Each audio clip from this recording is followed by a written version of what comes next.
चरणमा कोटि कोटि वंदन।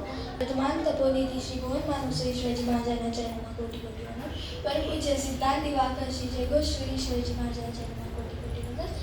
परम पूज्य प्रशांत मूर्ति श्री राजेंद्र श्री जी महाराज चरणमा कोटि कोटि वंदन। परम पूज्य पुणे जिला उदारक श्री विश्वकल्याण श्री जी महाराज चरणमा कोटि कोटि वंदन।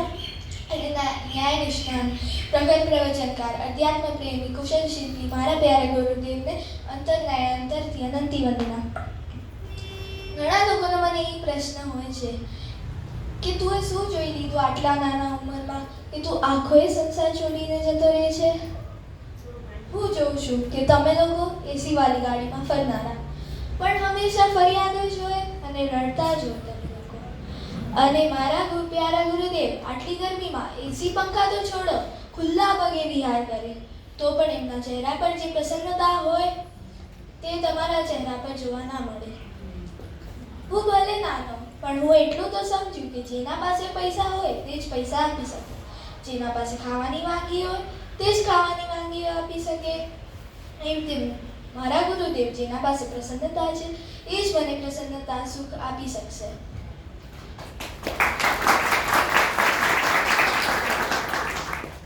એક મોટો ખાડો હોય છે પણ ઊંડો બહુ નથી હોતો। કોઈ બહારથી હાથ આપે તો ઉપર આવી જવાય। એમાં સાપ, વીછી, કાંટા અને એમાં ઘણા બધા મૂર્ખ લોકો હોય છે એ ખાડામાં। અને એક દિવસ કોઈ બહારથી આવાજ આપે છે કે હે ભૈલા, તો એક માણસ તૈયાર થઈ જાય છે બહાર હાથ આપવા। બહાર હાથ આપી દે તો આરામથી આવી જાય માણસ, પણ બાકી બધા મૂર્ખો હાથ નથી આપતા। એક જ માણસ હાથ આપે છે, બાકી બધા એનું બહુમાન કરે છે ને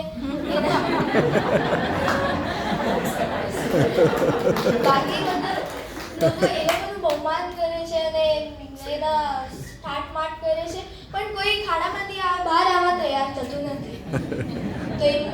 તો એ જે માણસ જે બહાર હાથ આપે છે એનું નામ આગમ છે। અને મૂર્ખ ના બનવું હોય તો શું કરવું એ વિચારી લેજો।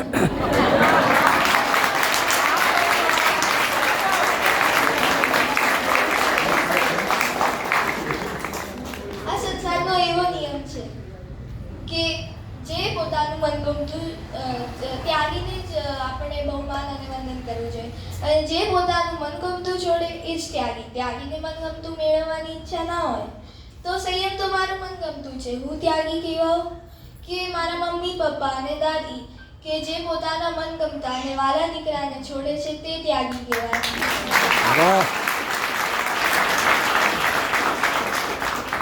એમની અનુમોદના તો કરવી જોઈએ ને।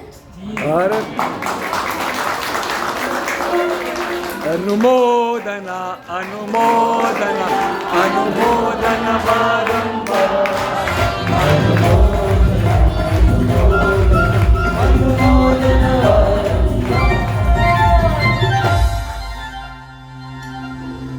ઘણા લોકો મને એ કહે કે તને દીક્ષા લેવાની આટલી કાંઈ શું કામ છે? તો હું એમને કહું છું કે જો બાલને દીક્ષા ના લીધી હોત તો બપ્પા ભટ્ટસુરી મહારાજા, આર્ય સુહસ્તી સુરી, આર્ય મહાગીરી, જય ગોસ્વામી શિવાજી મહારાજા અને મારા પ્યારા ગુરુદેવ જેવા લોકોની આપણે ભેટ નહીં થઈ હોત। અને આપણને જો ખબર હોય કે આપણે જે હોલમાં બેસ્યા છીએ ત્યાં ટાઈમ બોમ્બ સેટ કરેલો છે તો જે ભાગવામાં દેરી કરે એને મૂર્ખ જ કહેવાય। તો વાહ, ખરી વાત તો હું તો સંસાર નામક ટાઈમ બોમ્બથી ભાગું છું। જો ભાગો તો આવો સાથે ભાગીએ આપણે, પણ આ ભાગવામાં મને પ્રોત્સાહન અને આશીર્વાદ આપવા માટે જરૂર 15 જુલાઈ 2024 અષાઢ સુદ 9 માંડવી કચ્છ મુકામે મારી દીક્ષામાં પધારજો। વાહ વાહ, અમર રહો, જય જયકાર, જય જયકાર।